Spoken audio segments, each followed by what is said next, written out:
नमस्कार दोस्तों, मैं सोई सिंह भाटी। आज के वीडियो में हम डायरेक्ट और इनडायरेक्ट के बारे में पढ़ेंगे। वीडियो लंबा ना हो इसलिए मैंने इसकी पूरी स्क्रिप्ट है लिख कर ले ली है और फिर हम इस लिखे हुए के सहारे से ही धीरे धीरे आपको समझाएंगे। सबसे पहले डायरेक्ट और इनडायरेक्ट की परिभाषा। तो किसी वक्ता द्वारा कहे गए शब्दों को उन्हीं के शब्दों में कहना डायरेक्ट कहलाता है और किसी वक्ता द्वारा कहे गए शब्दों को उन्हीं के शब्दों में न कहकर अपने शब्दों में कहना इनडायरेक्ट कहलाता है। अब डायरेक्ट को इनडायरेक्ट में कैसे बदलते हैं, उसके क्या रूल्स हैं, उसके बारे में हम पढ़ेंगे। तो सबसे पहले है टेंस की पहचान करना और उसमें बदलाव करना। जो डायरेक्ट वाक्य है उसके में जो टेंस होता है उसकी पहचान करनी होती है, फिर उसमें बदलाव होता है। किस तरह से होता है, बदलाव के क्या नियम है, उसके बारे में पढ़ेंगे। तो सबसे पहले हम एक वाक्य ले लेते हैं। Mohan said I am learning my lesson. अब यहाँ Mohan said I am learning my lesson. तो इस वाक्य में मोहन सेड ये तो हुआ रिपोर्टिंग वर्ब और दूसरा इन्वर्टेड कॉमा में लिखा हुआ I am learning my lesson, ये है रिपोर्टेड स्पीच। इन दोनों को आपको याद रखना है। पहला है रिपोर्टिंग वर्ब और दूसरा है रिपोर्टेड स्पीच। अब सबसे पहले हम रिपोर्टिंग जो वर्ब है उनके टेंस की पहचान करते हैं और फिर रिपोर्टेड स्पीच है उनके टेंस की पहचान करेंगे। अगर रिपोर्टिंग वर्ब प्रेजेंट या फ्यूचर टेंस में है तो रिपोर्टेड स्पीच के टेंस में किसी प्रकार का बदलाव नहीं होगा। अगर रिपोर्टिंग वर्ब पास्ट टेंस में है तो रिपोर्टेड जो ये है ये रिपोर्टेड इसके टेंस में बदलाव होगा। रिपोर्टिंग वर्ब अगर पास्ट टेंस में है तो रिपोर्टेड जो स्पीच है उसके टेंस में इस प्रकार से बदलाव होगा। तो रिपोर्टेड स्पीच जो दूसरा भाग है उस प्रेजेंट टेंस में है तो उसको पास्ट टेंस में बदल देते हैं। जैसे वो प्रेजेंट सिंपल का है तो पास्ट सिंपल हो जाएगा, प्रेजेंट कंटिन्यूज का है तो पास्ट कंटिन्यूज हो जाएगा, प्रेजेंट परफेक्ट है तो पास्ट परफेक्ट में हो जाएगा, प्रेजेंट परफेक्ट कंटिन्यूज है तो पास्ट परफेक्ट कंटिन्यूज में हो जाएगा। अगर वो पास्ट सिंपल है तो पास्ट परफेक्ट में हो जाएगा, पास्ट कंटिन्यूज है तो पास्ट परफेक्ट कंटिन्यूज में हो जाएगा। अगर रिपोर्टेड स्पीच पास्ट परफेक्ट में है तो उसके टेंस में कोई बदलाव नहीं होगा और पास्ट परफेक्ट कंटिन्यूज में है तो भी कोई बदलाव नहीं होगा। तो जो ये लिखा हुआ है इसका आप स्क्रीनशॉट लेकर रख लेना और आराम से पढ़ लेना। अब एक हम वाक्य लेते हैं। ही से दे हैव रीड द बुक। अब हम इस सेंटेंस के टेंस की पहचान करते हैं। सबसे पहले इस सेंटेंस का टेंस देखा, यह प्रेजेंट सिंपल में है। रिपोर्टिंग वर्ब ये प्रेजेंट टेंस की है तो इस रिपोर्टेड स्पीच में किसी भी प्रकार का बदलाव नहीं होगा, वो जैसे है वैसा का वैसा लिख दिया जाएगा। तो सेंटेंस बनाने के लिए सबसे पहले हमने लिखा ही, इसमें ही है लिख दिया, फिर सेज और दोनों सेंटेंस को आपस में जोड़ते हैं तो इन्वर्टेड कॉमा है उसको हटा देते हैं और बीच में दैट का प्रयोग कर देते हैं। तो यहाँ बीच में दैट का प्रयोग कर दिया, बाद में they have read the book, same to same लिख दिया। अगर रिपोर्टिंग वर्ब जो ये पहले वाला भाग होता है ये प्रेजेंट टेंस में है तो इसमें किसी भी प्रकार का इसके टेंस में किसी भी प्रकार का बदलाव नहीं होता है, जैसा था वैसा लिख दिया। अब हम पढ़ते हैं रिपोर्टिंग वर्ब यानी जो पहला भाग है, ये जो पहला भाग है ये अगर पास्ट टेंस में है तो इसमें इसके टेंस में क्या बदलाव होंगे, जो इसके पर्सन में बदलाव होंगे वो हम बाद में पढ़ेंगे, पहले टेंस में क्या बदलाव होते हैं वो पढ़ते हैं। तो ये वाक्य लिखा हुआ है, she said Hari plays football.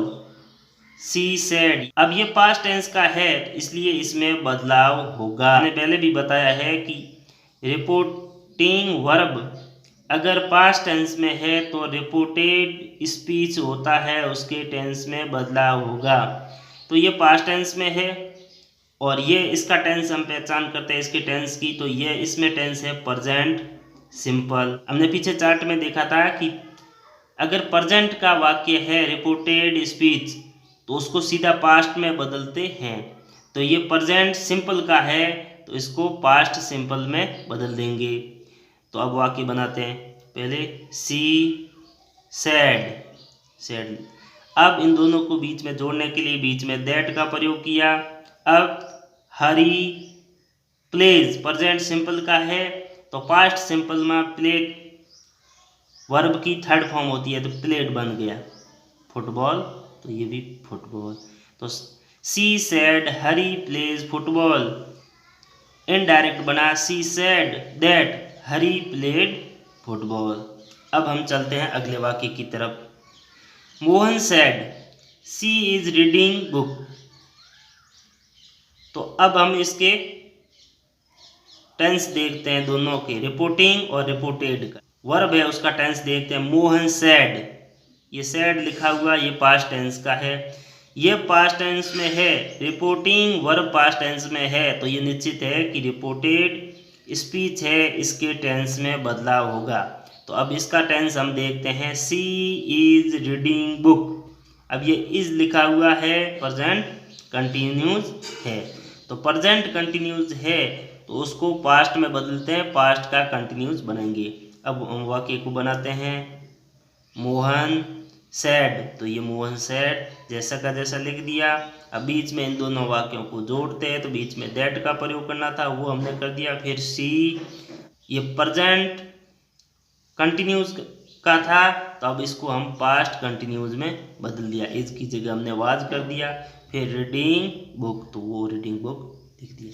ये तो हमने सीखा कि डायरेक्ट को इनडायरेक्ट में बदलते हैं तो उसके टेंस में किस प्रकार से बदलाव किया जाता है। अब हम सीखेंगे कि डायरेक्ट को इनडायरेक्ट में बदलते हैं तो उसकी जो पर्सन होता है उसमें बदलाव कैसे किया जाता है, वो हम सीखेंगे। अब हम पर्सन के बारे में पढ़ेंगे। पर्सन तीन होते हैं, first person, second person, third person. तो फर्स्ट पर्सन होता है आई या वी, जो कहने वाला होता है ना, जैसे या मैं कह रहा हूँ कि तुम किताब पढ़ो, या हम दो तीन जने मिलकर बच्चों को कह रहे हैं किताब पढ़ो, तो कहने वाले होते हैं, वो होता है फर्स्ट पर्सन। तो आई या वी, मैं कह रहा हूँ तो आई, और हम दो तीन जने मिलकर कह रहे हैं तो वी। अब सेकंड पर्सन होता है यू, जो सुनने वाला, जो मैं कह रहा हूँ वो सुन रहा है, वो होता है यू, सेकंड पर्सन। और थर्ड पर्सन होता है, हम किसी तीसरे के बारे में बात करते हैं, वो होता है थर्ड पर्सन। तो फर्स्ट पर्सन होता है आई या वी, सेकंड पर्सन होता है यू, और थर्ड पर्सन होता है ही, सी, इट, या कोई नाम होता है, या कोई एक वचन का वाक्य, एक वचन सब्जेक्ट होता है। अब हम एक सेंटेंस लेते हैं। He said I am reading my book. अब इसके टेंस में भी बदलाव करना है और इसके पर्सन में भी बदलाव करना है। तो सबसे पहले हम इसके जो रिपोर्टिंग वर्ब है उसको देखते हैं। रिपोर्टिंग वर्ब ही सेड, ये पास्ट टेंस की है, तो इसमें बदलाव, इसके टेंस में भी बदलाव होगा। ये जो टेंस है इसमें भी बदलाव होगा, ये निश्चित है। तो अब वो हम इनडायरेक्ट बनाते हैं। ही का ही, सेड, अब दोनों को मिलाते हैं तो बीच में दैट लगा दिया। अब ये जो इसका पर्सन है आई, ये पर्सन है यानी सब्जेक्ट है, इसमें कैसे बदलाव होगा, तो उसमें बदलाव का भी मैंने रूल्स, तो पर्सन में भी बदलाव करने का रूल्स है वो आपको बता देता हूँ। तो एक जो फॉर्मूला है SON। तो फर्स्ट पर्सन होता है OS के अनुसार, सेकंड पर्सन होता है O के अनुसार, और थर्ड पर्सन होता है N के अनुसार। अर्थात फर्स्ट पर्सन का सेंटेंस है तो S यानी सब्जेक्ट के अनुसार बदलेगा। रिपोर्टेड में जो फर्स्ट पर्सन है रिपोर्टिंग के सब्जेक्ट के अनुसार बदलेगा। तो रिपोर्टिंग का यहाँ सब्जेक्ट यानी कर्ता कौन है, ही, इसके अनुसार बदलेगा। और सेकंड पर्सन का सेंटेंस है वो ऑब्जेक्ट के अनुसार बदलेगा। तो इसमें अगर सेकंड पर्सन का कोई सब्जेक्ट है तो यहाँ ऑब्जेक्ट होगा, उसी के अनुसार बदलेगा, वो अगले वाक्य में हम पढ़ेंगे। और थर्ड पर्सन का कोई सेंटेंस है उसमें एन यानी नो चेंज, उसमें कोई बदलाव नहीं होगा। थर्ड पर्सन के सेंटेंस में कोई बदलाव नहीं होगा, वो हम आगे पढ़ेंगे। फर्स्ट पर्सन सब्जेक्ट के अनुसार बदलेगा, ये रूल से आप देख लेना। फर्स्ट पर्सन सब्जेक्ट के अनुसार बदलेगा, सेकंड पर्सन ऑब्जेक्ट के अनुसार बदलेगा, और थर्ड पर्सन में नो चेंज। तो यहाँ पर आई और वी किस में आता है, फर्स्ट पर्सन में। तो ये फर्स्ट पर्सन किसके अनुसार, सब्जेक्ट के अनुसार। तो इसमें सब्जेक्ट क्या है, ही। तो हम आई की जगह लिख देते ही। अब टेंस में बदलाव करना है तो टेंस यहाँ है प्रेजेंट कंटिन्यूज, एम लिखा हुआ है, प्रेजेंट कंटिन्यूज आता है तो प्रेजेंट कंटिन्यूज वाला टेंस बदल जाता है पास्ट कंटिन्यूज में। तो ही के साथ वाज लगता है, ही सीट नेम और एक वचन के साथ वाज लगता है, वाज। फिर रीडिंग माई की जगह हिज, क्योंकि ही हिज हिम, तो आई माई मी, ये दूसरे नंबर पर माई आता है तो ही के दूसरे नंबर पर हिज आता है, तो ये हिज बन गया, माई का हिज बुक। तो he said that he was reading his book. अब हम अगला सेंटेंस देखते हैं, डायरेक्ट का सेंटेंस है ही सेड टू मी। अब इसमें जो ये रिपोर्टिंग है ये पास्ट टेंस में है, ये इसका है उस गया सब्जेक्ट, ये इसकी हो गई वर्ब, ये सब्जेक्ट, ये वर्ब और ये इसमें ऑब्जेक्ट है। अब ऑब्जेक्ट वाला होता है उसमें क्या बदलाव होते हैं वो इसी सेंटेंस में हम पढ़ेंगे। अब रिपोर्टेड को देखते हैं, you work very hard, you work very hard. अब ये प्रेजेंट सिंपल का है तो इसको हम बदलेंगे पास्ट सिंपल में, ये प्रेजेंट सिंपल का है इसको हम पास्ट सिंपल में बदलेंगे। अब शुरू करते हैं हम, सबसे पहले ही सैड टू मी, इसके वर्ब के बाद रिपोर्टिंग के वर्ब के बाद में अगर ऑब्जेक्ट भी होता है, पहले ऑब्जेक्ट नहीं थे अब इसमें ऑब्जेक्ट भी है, अगर ऑब्जेक्ट भी होता है तो सैड को टोल्ड में बदल देते हैं, से को टेल में बदल देते हैं। यहाँ पर सैड है उसको टोल्ड में बदल दिया क्योंकि पीछे ऑब्जेक्ट भी है, पहले वाले में पीछे सैड के बाद में कोई ऑब्जेक्ट नहीं था तो हमने सैड का सैड ही रखा था, लेकिन यहाँ हम सैड को टोल्ड में बदल दिया, टोल्ड और मी का मी रख दिया, फिर इन दोनों को जोड़ते हैं तो बीच में दैट।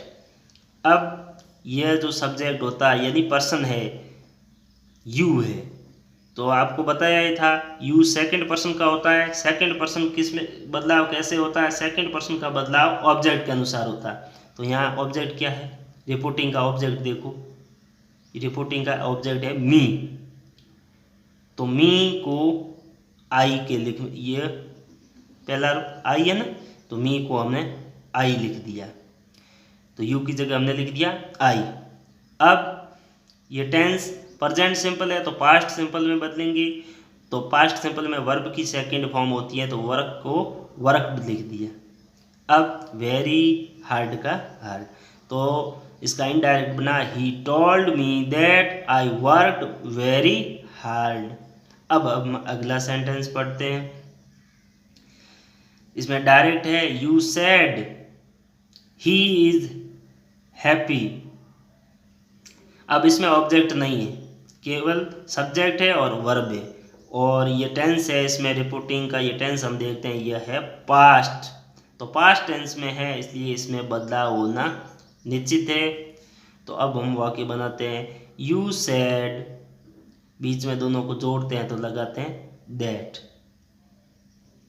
फिर ही, ये पर्सन है, ही किस में आता है, फर्स्ट पर्सन में आई वी आता है, सेकंड में यू आता है और थर्ड पर्सन में ही आवे, सी आवे, इट हुए या कोई नाम होता है, ये होता है थर्ड पर्सन। तो अब पहले भी मैंने बताया है अगर थर्ड पर्सन है तो उसमें एन यानी नो चेंज, तो इसके पर्सन में कोई बदलाव नहीं होगा, ही का ही हम रख लेते हैं तो ही। अब यहाँ टेंस इज की जगह हमने कर दिया वाज, हैप्पी की जगह हैप्पी, तो ये सेंटेंस बन गया you said that he was happy. तो इस प्रकार से इसके टेंस में और पर्सन में हमने बदलाव किया है। अगले वीडियो में और गहनता से पढ़ेंगे। आशा करता हूँ कि वीडियो आपको अच्छी तरह से समझ आया होगा।